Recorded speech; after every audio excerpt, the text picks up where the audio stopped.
The following episode contains difficult subject matter, including references to suicide. Please take care while listening.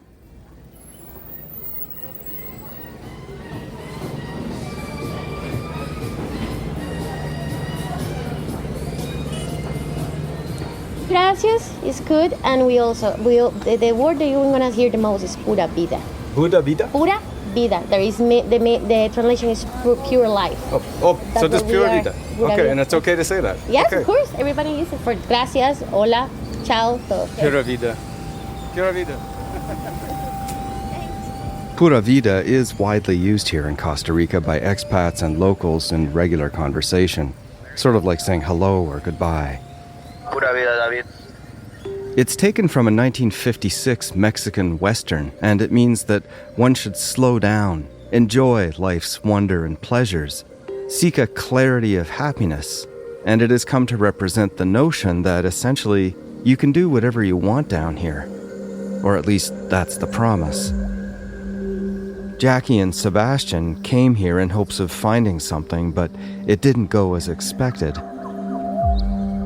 I didn't use Pura Vida much during my time in Costa Rica. It rang hollow given what I was doing there. During my months-long investigation into Jackie's disappearance, several inconsistencies have cropped up, with new details I need to check, and new questions that won't let go. I need to speak to Sebastien one more time. Okay. Got all these recorders going here. It's June 25th, 2025, and I'm about to call Sebastien again just to catch up with him and go through some of the questions that I have accrued over the last several months and looking at Jackie's case, speaking to people.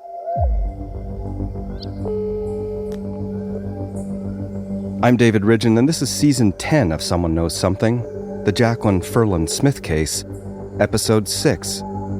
Sebastien.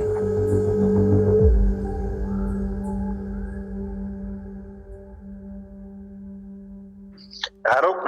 Hey, is that Sebastien? Yes, that's me. Hey, Sebastien, it's David here. Sorry, it's been a long time to get back around to you. I had another case that I was working on here in Ontario.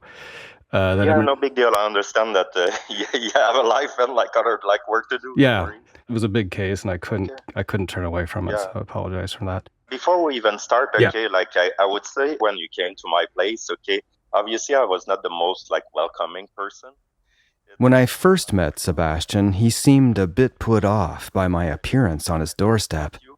But I wanted to apologize for that because I'm kind of trying to move forward, and obviously getting strangers to bring the stories back to the surface. I was quite upset. So that's a bit why the reason I behaved when I first met you, and it took me a while to somewhat warm up, I would say. And I just wanted to apologize on that because you seem like a decent guy, and you probably deserved a better welcome than that. It's an unexpected apology, but sounds heartfelt. Maybe it means that this second interview can get closer to the heart of Jackie's case, too. I didn't particularly think that you were any different than anybody else I've ever tried to talk to about a case. So when I was down there, I was speaking to people, and as you know, a lot of rumors and circumstantial, disparate pieces of information are being told to me from all quarters. So I've been trying to get all through that, and out of it has come these questions that I have to ask you about. But this gives you the chance to give your side of it for the podcast. So how's it been for you since we met? I would say it's been difficult, right? I don't even think I'm ever going to get that, or recover from that. It's people think I'm fine, I have a girlfriend and stuff, I travel and things like that, and people think that my life is fine. But I would compare that to a bit people's life on Facebook, right? Everybody look like they're living their life, but they're not. I've been extremely depressed, and it affects basically every possible side of my life. Anywhere I go, example, I go visit my parents, everybody know about that story. So you go in a retirement place, and people are kind of oh, is he fine or is he not? How do we know? And you see people's judgment, right? So it's extremely difficult. Yeah, people hear parts of stories and then they try to fill in the blanks. They don't try to make a good story. Oh, the guy actually tried to help his wife, but she was sick and it turned bad. It's not what people say. But from my perspective, I just need to know, what are the facts? What can you tell me that's factual? And we go from there, right? Yeah. My case was closed, and obviously, no formal accusation have been made to me, right? Except for my in-laws, but they're not the law, right? Correct. So I've never been accused. So you've heard about the OIJ investigator. His name is Ulysses Guevara. He was arrested. Did you hear about that? No, I did not, actually. What was going on with that? Okay, so that guy, Ulysses Guevara, was the lead investigator on Jackie's case. And he was arrested for trying to extort people. And basically, I think it was sort of like, if you don't pay me, I'm going to prove that you're guilty of something. So I'm not sure. But did you ever get any sense from any of the officers that there was anything weird going on like that? Actually, nobody ever tried to get $1 from me. That would be lying to say otherwise, yeah. Ulysses, I think I met him only at the OIJ office, but my memory is not that great, and it's been 3 years, right? But seriously, all the policemen from the OIG, whatever you call them, all of them actually have been respectful and actually nice and stuff, but just doing their job. They're straight to the point you would think cops are. I have the real write-up from the OIJ, right? Oh, okay. Anybody go at the OIJ with the number, they can have that write-up. Oh, okay. I still want my name to be clean, so I reopened the case myself. And I want those information to be added there, even though I'm already a free person, technically, right?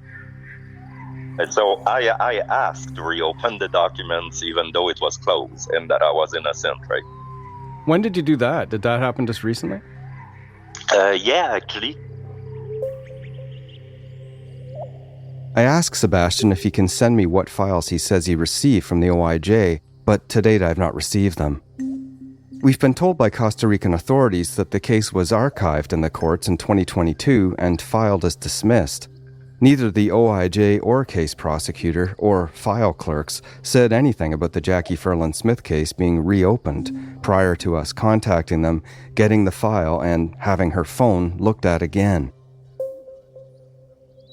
I move on to the main question I want to ask Sebastien, the day of Jackie's disappearance. But I have to be careful since I don't, through repeated questioning, want to suggest anything that might taint his recollection or lead to false memories. Now, this next one it's important in terms of the timing of things, and I know it's a long time ago, but see if you can remember, there's conflicting stories on the physical part of the fight that you had with Jackie on August 17th. And it's to do with the order of events. So was the order of events argue with her, go in the shower, then she's punching you in the shower? Or was it punching first in the shower and then she left? No. I was that was arguing, I believe. And then I went in the shower and I got punched there. Yes. Okay. So punched in the shower. Not punch in shower. Yeah. It was a punch in the shower. Yes. For sure. Yes. Okay. And then the toilet paper was before or after the punching? No, actually. If I remember well, and I believe I do, I was showering and then she started to throw toilet paper at me. And then I remember word for word, like I said, what the fuck? What are you doing? Yep. And then she kept going. And then I remember her eyes were instead of being green like they normally are, her eyes were like black with hatred, right? And she punched me in the face. And I probably told that to you, but it's I believe she actually punched me so she doesn't come back, to make sure she doesn't come back. That's my believing. Right. Yeah. And so nothing. And so if you still have an open door, you still come back, right? If it doesn't work. But I think she really wanted to leave. And this is the point in the story where most people say it must have accelerated, right? Something must have gone wrong at this point. Accelerated, as in what? As in, it became a real fight and something happened to Jackie at this point. Oh, yeah, I know. A lot of people say that, yeah. But like it's like by the time I clean up the mess and like got dry and dressed, like she was gone. I'm not like a violent person. Like anybody who knows me for real, I'm not talking about the people that Gordon and Colleen know, are gonna say that. Like someone who actually does know me. And when you were cleaning up or in the shower, I guess whichever was going on when she left, did you hear her calling anybody? Did you hear her on the phone with anybody or? I did not. No. And No. There was no, I'm trying to figure out the order of events upon her leaving too. And so, like what happened when she walked out and left her phone there, left her ring, left her credit cards. And but whether it doesn't mean, okay, that someone leaves that she don't have another phone, right? Like it's easy to have two phones, right? Did you ever suspect that she might have been seeing somebody else in that regard? The more it goes, like I would think yes, okay? And I'm gonna tell you my theory. So I think she may have done promises to someone that like she would be able to live for comfortably with half of my pension and have that house and stuff. And that story may have turned bad when she told him like or her like hey, actually I'm gonna have that much money instead of that. I did find one person who said that Jackie was on one occasion texting him suggestive messages late into the night, but the message receiver says it only happened once and nothing ever happened between them. I haven't heard anything else about Jackie in this regard from the community, just what Sebastien is theorizing here, but it is just another theory. He has told me before she went swimming in the ocean and never came back, and that she was mentally unwell and must have killed herself. Maybe he really doesn't know what happened to Jackie and can only guess, so I press this most recent theory a bit more. But did you ever know her to be with somebody else at that time? Did you know that, or were you just suspicious of that? Towards the end, okay, she was like, I don't know if it was just like to piss me off or something, or like to be serious, but she would flirt with people like on purpose, like in front of me. Right. Like not all the time, but it happened quite a few times. I pivot again to ask Sebastien about the night Jackie disappeared. Questions remain for me about how she could have found a taxi outside of her house without first calling for one. It's not an area that cabs frequent, as I've been consistently told by locals and neighbors. But rather than focus on where Jackie went that night after the argument with Sebastien, I try a different tack. Where was he? So something that would fill in some blanks for me is on August 17th, did anybody see you on the night of Jackie's disappearance? So after 6 p.m., what were your movements? Did you see anybody that night? There's people who saw me, yes, for sure. Okay, I'm not sure exactly of what time, okay, so that may be before or after the time you say. But I went to the Palms for dinner that time.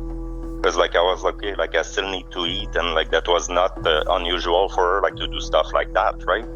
And I didn't want to be there basically like when she come back, because like I was like, that's just going to be a huge fight and I don't want any part of that, right? So I went there, and beside that,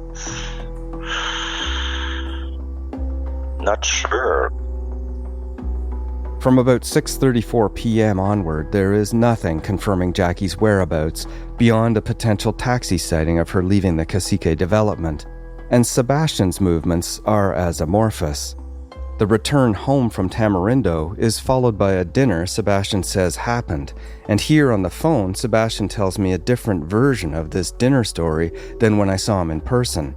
Then he said he got home and Jackie was already there, so he left to give her time to cool down and went to eat dinner in town at the Palms restaurant. On the phone, he says he didn't want to be at the house when she returned, so she had not gotten home yet, so we went to eat dinner in town at the Palms. And Gordon says that Sebastien told him that he ate with Jackie at home that night. Maybe he went for a drive after coming back and seeing that she's not there, to verify, like, is she there, like, or where is she? But yeah, it starts to be quite far now, right? I understand. It's difficult to remember for sure. Yeah. As Sebastien says, 4 years have passed, yet this is the exact moment that is of interest. So when you came back after looking for her, you told me you looked for her in Tamarindo, you came back.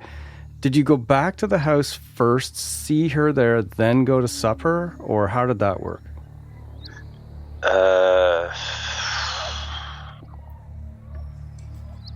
I'm not sure. It's hard to say because, like, I probably either went back to the house and supper after, or supper and then back to the house. Like, one of the two. Like, I can't guarantee you. Like, I don't want to tell you bullshit. Like, I don't remember well enough. Okay, so you're saying that the Palms people would be the only people maybe that saw you that night then? Yeah, I would say, yeah. And I remember that I spoke to one of my, not friends, but acquaintance's wife there, and a Spanish teacher that's an acquaintance as well, that was there. Okay, at the Palms, and she would remember you there? Do you think she would talk to me? Yeah, maybe. It's like Diane McIntosh, I don't even have her phone number. Sebastien says that people at the Palms would remember seeing him. I speak to some Palms employees, but none remember seeing Sebastien on the night Jackie disappeared. So what about Deanna McIntosh? If she or anyone saw him, it would help back up Sebastien's whereabouts. But Deanna proves more difficult to find, so for the time being, I move back into some of the more nitty-gritty questions for Sebastien. Okay, they did not take, holes, but... OIJ says that cadaver dogs did not indicate in Sebastien and Jackie's backyard, but ever since speaking to Open, the semi-pro operation that assisted in the search for Jackie, I've wanted to follow up with Sebastien regardless.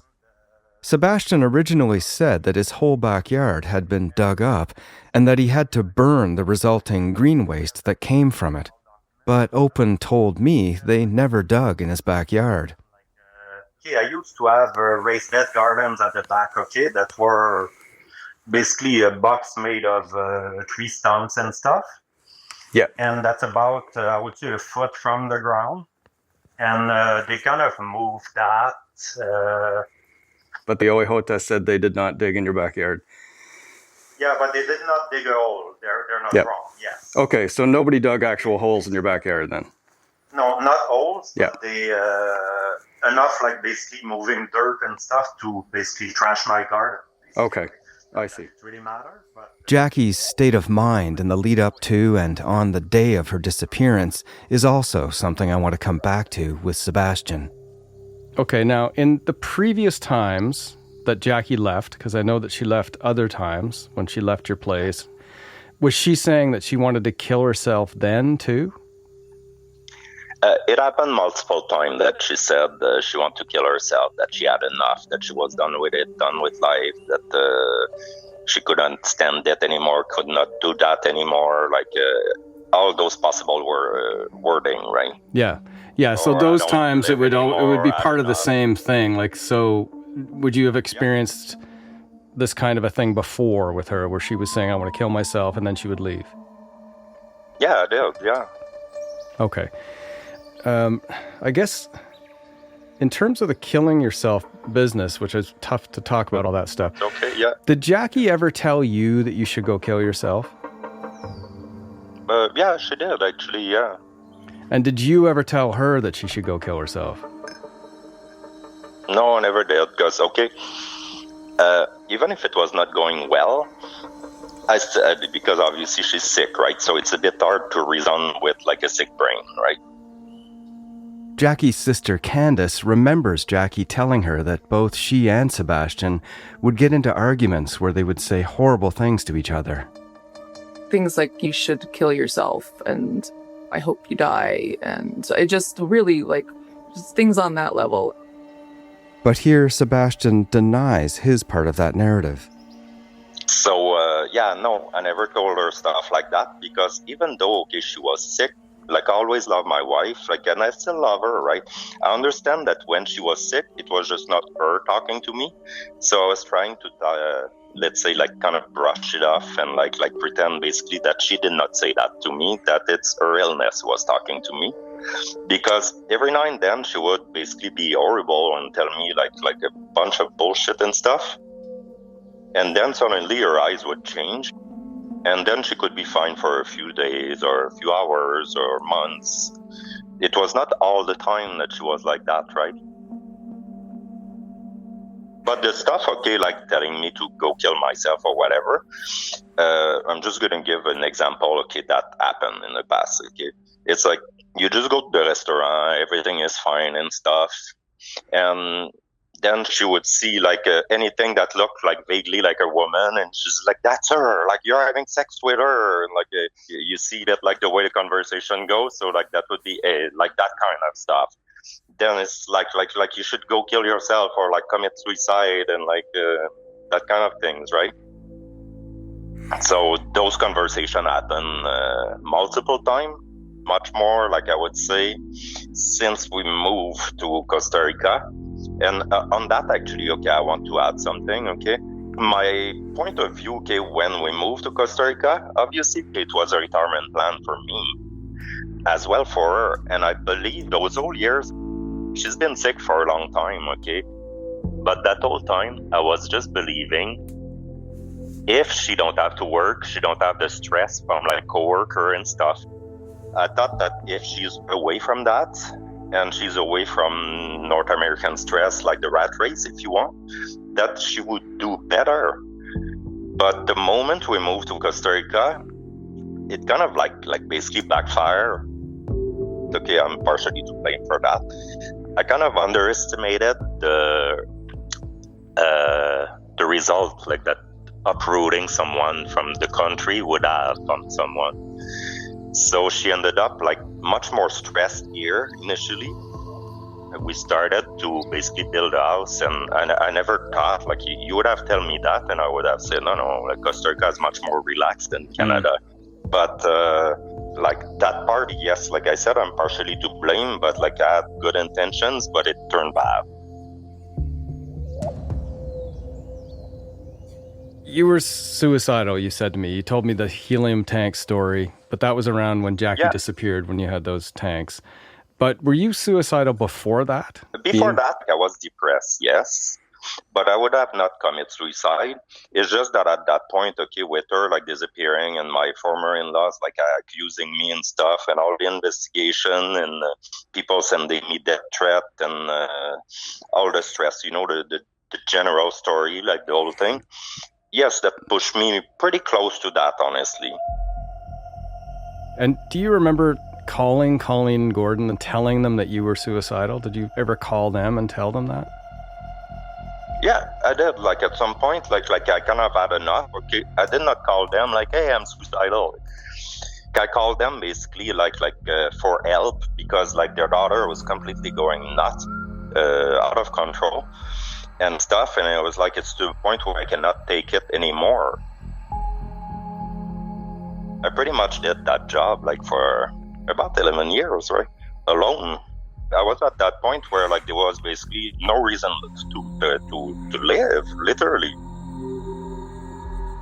Now, how does your PTSD that I remember talking to you briefly about it, you said it upsets your sleep. Are there any other sort of things that happen with regards to what happened to you from Afghanistan or your work with the army? How does it evidence itself? Actually, PTSD, it's different for everyone. I'm extremely calm. Like this doesn't really influence anything in my life, except the fact that if there's a real danger, I may be in danger, because obviously I'm not going to go for cover, right? Sebastien seems to be saying that he is prone to staying in stressful situations rather than leaving them. He goes on to say something somewhat opposite, that he isn't comfortable in loud public situations and doesn't like having his back exposed to people or having a window behind him. And he also says that his PTSD affects his memory of events. Okay, I still have memory, but I have like some stuff that it's impossible to remember, especially numbers. I really have an issue remembering numbers. Like, I don't know my phone number even. I don't know my girlfriend's phone number. I know my parents' number because obviously I lived there for 20-something years when I was a kid. I have a hard time to remember, example, days of the week, months. I almost failed my physical exam to get my driver license because I did not know what day or what month we were in. The other thing Gordon told me, he said he remembers hearing from Jackie that you pushed her or knocked her down, and that he spoke to you about that. Story, okay, I have much more details on that. Yes. We were living at the condo at that point, okay? And the entrance for the condo was just a small corridor. So at some point, like, I was okay, like, I cannot get screamed at like the longer, so I need to leave, right? So, and I think it's probably the best solution to do, like, to leave when someone is completely out of control, because I can't do anything, right? So I wanted to leave, and she blocked the door. And when I opened the door, she fell. Yes, she fell. It's much different than pushing someone or being aggressive towards someone. It's like she would not want me to leave. So the action led to her falling, but it wasn't intentional. Yeah, she did fall. Yeah, 100%. Yeah. And he said that Jackie told him it happened twice, so 2 different occasions. So is there another occasion? Yeah. Yeah, okay, I'm not gonna lie, okay, I don't really remember another occasion. If it did happen, it was probably something similar. Okay. Because like when she started a fight, like, she really wanted the fight to keep going. So she was like, no, you're not going anywhere, right? Sebastien does seem to me to be projecting honesty and openness in his answers. I'm trying for some anecdotal stories to see how things might have went before in Jackie and Sebastien's relationship, particularly during arguments or stressful moments. Knowing how previous events unfolded might be instructive, but it's certainly not scientific. Like, if you talk to people who actually do really know me, people who know me are going to be, okay, like, Sebastien is gentle and nice and mellow, the most boring person in the world, but like, I'm not someone who fight. It's not because I was in the army that I was violent, right? Like, I was a mechanic, right? I did see a text from Jackie that I was sent that says that you got mad once and stormed off and threw your phone on the ground, drove off without a helmet. You were 100% happened, yes. And so what happened with that? So you did get mad and you lost it, it says in this text. So how did that I threw go? my phone on the ground, like, because I did not want to be joined, or that she could not reach me by phone. And I just left. Yeah. It's not like hitting anybody. It's just throwing a phone on the ground and, like, leaving. Because, you know, when like everything escalates, like, you need to leave. You cannot stay there, right? It's like if you're in like a building that's on fire and the fire keeps building and building, you need to leave. You don't stay in the building that's on fire, right? It's like there's only so much like a human person can stand. And on the occasions when Jackie left 2 or 3 times or whatever it was, she came back a day later or hours later. The occasions that I remember, I believe that was the first time. She went to the hotel across from the airport, I believe the Hampton Inn, like here in Costa Rica. And Sebastien recounts 3 times that Jackie left. Each occasion she would eventually call, he says, and tell him where she was. A hotel, a resort, and she would come back the next day, or he would go to her and they would return together. During our first interview in Costa Rica, Sebastien told me that Jackie often just needed to get away for a bit or take a nap in order to reduce her stress levels. But that wasn't the case August 17th, 2021, the night Jackie disappeared. Now, you told me that police took your surveillance camera, right? Do you remember telling me that? Yeah. Okay. Now, the police tell me they kind of asked about the cameras and stuff and like didn't do anything about it. And a few days later, the guy like came and just like left with the box. Okay. And did they give you a receipt for that? Did they say, here's the thing, Here's something that proves we took it. Probably, but like, okay, it's been 3 years, right? I don't live in that house anymore, right? Like, I'm renting the house actually because like I did not feel safe there. Oh, I see. And I don't want to stay with all those memories, right? Because police say they didn't take the camera. They haven't taken the camera. Okay. But that, I mean, Okay. of course so, it's... maybe that's Lonnie who actually came. Somebody came. Lonnie, who Sebastien mentions, is an alias that Douglas Barantes uses. Barantes sold his condo to Jackie's parents, Colleen and Gordon, and told them that he was a retired private investigator. He promised to do some work on Jackie's case for them, but Lonnie says he never asked for or received Sebastien's surveillance equipment. In fact, he says he's never even spoken to Sebastien. And with that answer, we've reached the end on the surveillance equipment. There's not much I can verify with this. It's just the people I've talked to and the things I've seen say that they didn't take it, but you say they did. So that's all I can just report that. So we've looked at some security camera footage. One of your neighbors had a camera. We didn't see anything. We saw the car drive by on the 15th. Can't see who's in it. But we do see you on August 18th. And I see you walking in that field next to the house, Remé's house, which is across the street. Yeah. And you're walking back to your scooter. Across the street.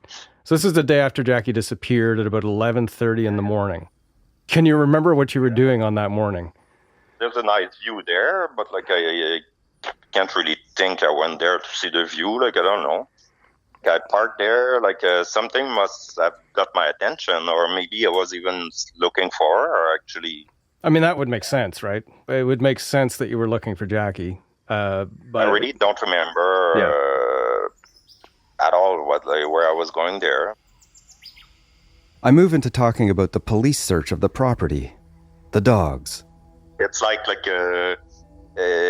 they dig stuff in Egypt, okay, that's like thousands of years old, and they can detect if there's blood. So I would say that if it's a week old or 3 months, the dogs would smell it. Sebastien is correct. If there was the scent of human remains on the property or near vicinity, I believe trained cadaver dogs would have alerted. And one OIJ dog did indicate on some human blood. Now, speaking of blood, there was some blood found in the back seat underneath the cover in the back seat of the car, of the Nissan. Not underneath the cover. The dog was kind of like getting a bit agitated, and they just made a cut in the seat cover. And so, like, when like the dog smell blood, it can be like anyone, like someone with like a bug bite, like that sat there, and because it did not go through the material or anything. Okay, so whatever they took to test, which my understanding was it was what's under the cover, but maybe it is the cover itself. It came back with a... They cut the cover, they made the test there, and they checked like under, okay, I'm not sure exactly the test they made, because they obviously don't keep you there, right? I just seen the cut there. They tested it there, the dogs alerted, the dog's name was Bacco. The dog alerted, and they tested it there with some kind of spray, luminol or something. They saw blood. They took it in, tested it in the lab, and it was a weak positive. But it was blood. Yeah, I don't deny it. That's what I'm saying, right? Yeah. I'm saying, yes, they found blood, but it doesn't mean that somebody was slaughtered there, right? Correct. Like, have you ever bought a used car? I'm pretty sure that it would test for blood at some point. Yeah. And that's a used car, actually, right? A used car with human blood, but not enough to trigger the OIJ into further actions. I haven't been able to get any more details on the lab report to say if, for example, the blood sample was tested for DNA or for type, or whether it was circulatory blood or not. And there's more blood to talk about. Sebastien's.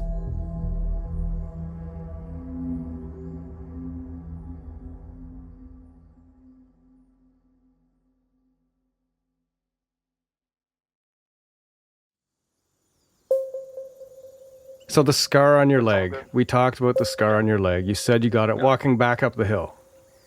Yeah, that's the hill where, like, the beach they're building, the Waldorf Astoria there, and it's all like, that those flat blue stones there. Yes. And it's, like, quite easy to slide on that, right? Okay. So I always walk in flip-flops, and I'm pretty sure I'm not the first one who slide there. Okay. So there's been a few stories about the scar. People have told me a couple of stories about what you said to them that was different. Yeah, I got jumped by a dog as well.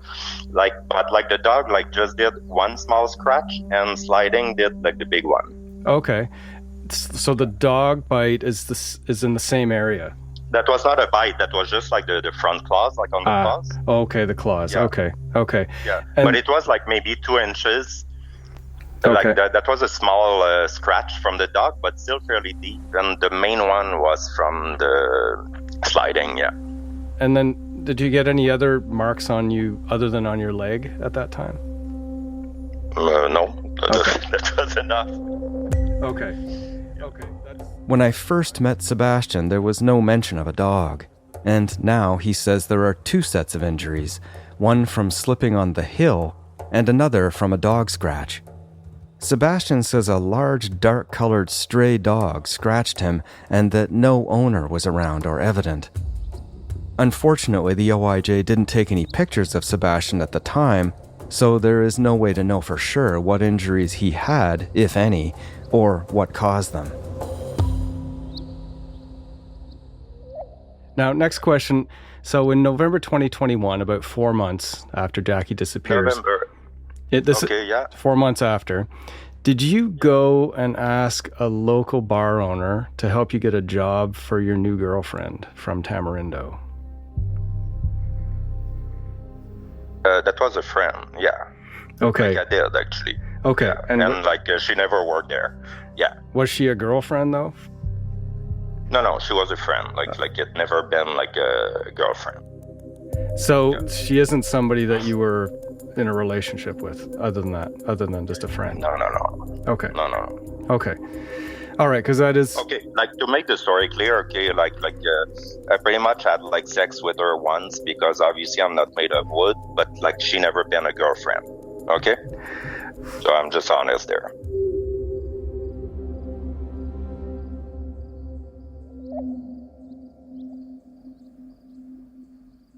The night she disappeared, I was taking a Spanish lesson down at the Palms Hotel and Restaurant in Coco. After a few different attempts, I finally find Deanna, the person Sebastien says saw him on the evening of Jackie's disappearance. She still lives in the Coco area with her husband. So I saw him that evening, Sebastien. Oh, okay.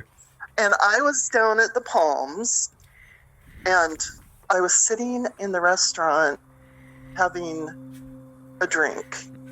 And he ended up sitting with me, and he said they got in a fight and that Jackie, she left. But then he was very disparaging about her. And so when he first, wait a sec, when he first saw you, I have to get this. Okay. When he saw you in the restaurant, and you say it was still light out, and you think it was around 6, because it gets dark early down there. So it gets dark early, so yeah, it might have been before that, because I think I saw him when it was still light out. And he told you at that time that she took off from the house. Yes. Deanna's text messages from the time show that since she was the only student there that day, Deanna would have finished her Spanish course around 4:30. This means, Deanna says, that she would have spoken to Sebastien in the restaurant and then been home by around 5 p.m. that day.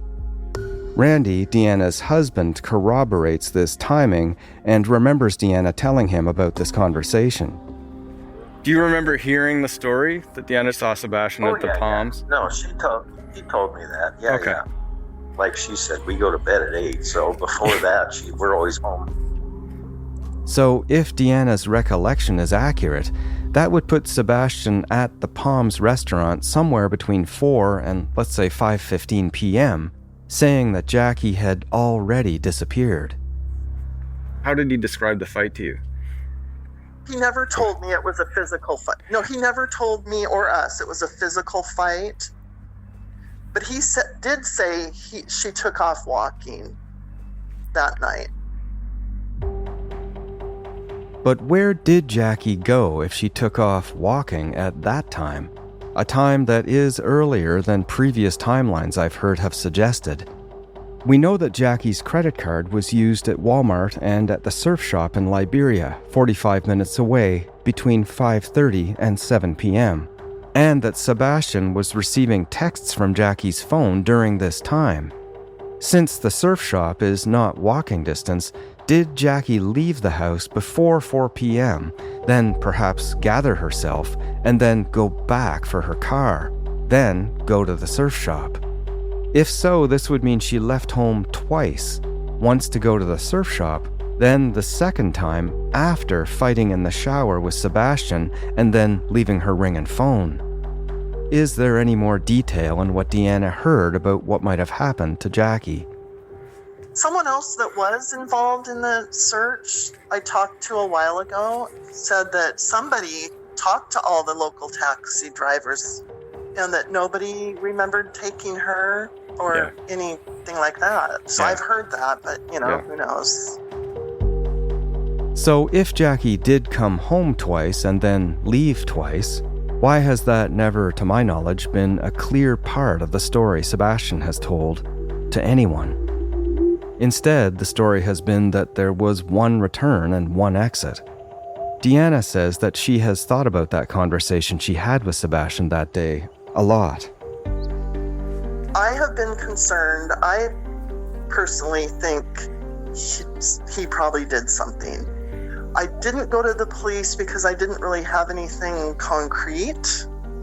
And we were still a little bit friendly with him and his new girlfriend. But we have not seen them for now, probably how long? Because they bought a place in Spain. But he was saying things, and this is what I was going to get to before. We didn't realize Jackie, according to him after the fact, that she had either bipolar or schizophrenia or something. But that night, he just was so negative about her and saying all these horrible things. I contact the Spanish teacher named Laura, who Sebastien mentioned was also at the Palms.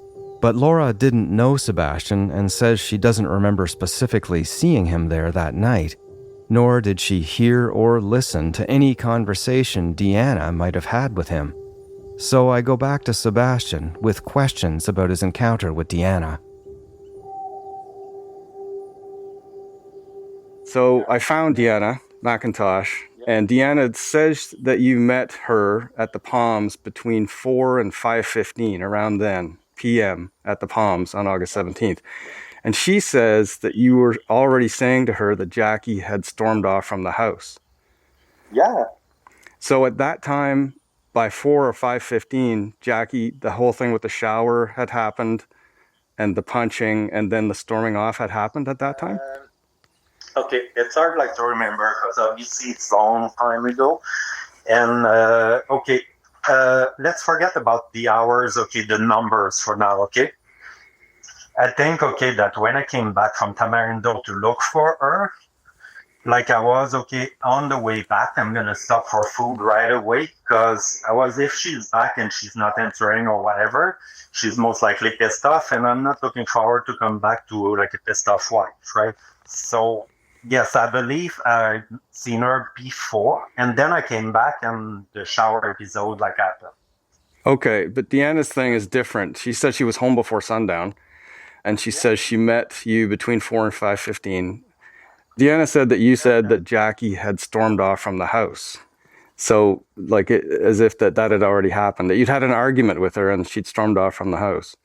I just wondered about the timing, because if she stormed off from the house, it would mean that then she went to La Tienda, because the receipt's for after 6, and then she came back again. Came back again because Jackie's phone was left at the house. The Cacique Development Gatehouse guard reported seeing Jackie drive to her house just once, sometime around 7 p.m., but isn't sure it was on the date of her disappearance, August 17th, 2021. I was not aware of that, actually. So I would say that, going to that store actually happened after. Well, yeah, and then she must have come back, right? That information has been, kept away from me, right? Yeah, but then she must have come back, right? it's possible that she was there when I went to the pond, right? Because when I made it back home, she was there, right? So there were some receipts on the day, on the 17th of August 2021, that came from La Tienda in Liberia, which is that surf shop, and Walmart, the day Jackie disappeared. Do you know what Jackie bought at La Tienda? I don't know, but I don't know. Okay, so when you saw her, she, I guess, had returned from there, so you didn't see anything left over in the house from what she had bought there? I did not see a bag or evidence of purchasing anything. Okay. Sebastien says he cannot recall the precise sequence of events across the moments of Jackie's comings and goings, and ultimately her disappearance. He says that maybe it was the storming off from Tatiana in the morning that he was talking about to Deanna, but Deanna says that she doesn't remember hearing anything from Sebastien about Jackie having an appointment in the morning, being upset at an appointment, or leaving one in Tamarindo. I just wanted to ask one last thing for you. Is just, I guess, how is your life? You've already answered this question, really. Is how has it been since Jackie disappeared for you? My life has been shit, okay? And like the last few years have been so hard when I was with her that I was at the point, okay, I'm going to be honest to God there. It's probably going to come back to bite me in the face. I don't care. I was at the point, okay, where I was basically almost hoping that my parents die so I can commit suicide because life was that enjoyable. It sucked. And now, like, okay, like I kind of somewhat get over it. It's pretty hard, right, like to keep going out of the same hole all the time when everybody wants you in that hole. It's a hole that is almost impossible to climb out of, but it's the next questions that might help do just that. Did you have a fight with Jackie that led to her death on the day she disappeared? Yeah, no, I did not. Yeah. Okay. Okay, I'm just gonna add something to that before. Okay? I just wish, okay, that I like finished that story and never moved there with her, because like I said, the accumulation of stress and uprooting someone and things, I think made her condition worse. And like that, okay, with taking distance, I should have probably not done that. Like I was thinking good, but like obviously I'm not a psychologist or psychiatrist or something, and I think that aggravated her situation. I'm going to be honest there. But no matter what the cause, the fight with Jackie on that night did not lead to her death. No, for sure. Okay. For sure. Okay. And like I never like punch her or anything. Like don't worry about that. I'm not a violent person. And then similarly, did you do anything to conceal that she had died, no matter the cause, on the 17th of August 2021? No. Jackie was a physically fit and capable 40-year-old Canadian woman who disappeared while trying to find herself and build a life with her husband Sebastien in Costa Rica. People I've spoken to describe a loving but deeply fraught relationship. You can see that love in Jackie and Sebastien's photos of tropical birds and nature, and of their experiences in a disarming paradise almost impossible to describe. And you can feel that fraught relationship viscerally in the eyewitness descriptions and text messaging about their sudden physical and verbal domestic struggles. Both Jackie and Sebastien suffer from degrees of mental illness that they thought, in part, geography might help. But both seem to have been brought to their limits with each other. Did Jackie walk off into the night on August 17th, 2021? No security camera sees that, no person. Did she take a taxi? We've looked at all the angles, but we don't know. Why are there no credible sightings of Jackie after the 17th? And why was her body never found? For me, it's meaningful that Sebastien spoke to me whenever I asked, and he gave answers to all my questions. I believe him when he tells me that he did not kill Jackie. For now, Jackie's story ends where certainty does, in that dark, tropical jungle, between what we know and what we can only imagine.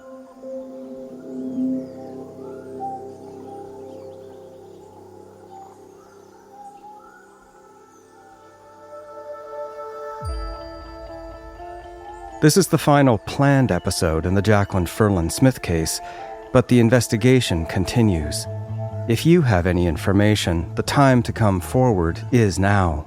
If you or someone you know is experiencing thoughts of suicide, help is available at the Suicide Crisis Hotline by dialing 988. Someone Knows Something is hosted, written, and produced by me, David Ridgen. The series is also produced by Maria Jose Burgos. Sound designed by Evan Kelly. Natalia Ferguson and Emily Ferrier are our transcribers. Emily Cannell is our digital producer. Our podcast art was designed by Ben Shannon. Our cross-promo producers are Amanda Cox and Kelsey Cueva. Our video producers are Evan Agard, Tamina Aziz, and John Lee. Additional recording and field support by Owen Ridgen. Our music is by Key Witness. Executive producers are Cecil Fernandez and Chris Oak. Tanya Springer is the senior manager.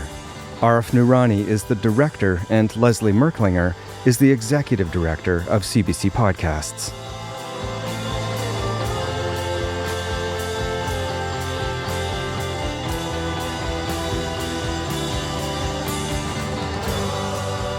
If you're looking for more investigations, check out the past seasons of Someone Knows Something. There are 9 cases you can binge listen to now. Season 8 investigates the disappearance of Angel Carlick, a young Indigenous woman from Whitehorse, Yukon. Season 9 revisits my investigation into the murder of Christine Heron and the conviction of the man who confessed to her murder. Find Someone Knows Something on the CBC True Crime YouTube channel or wherever you get your podcasts.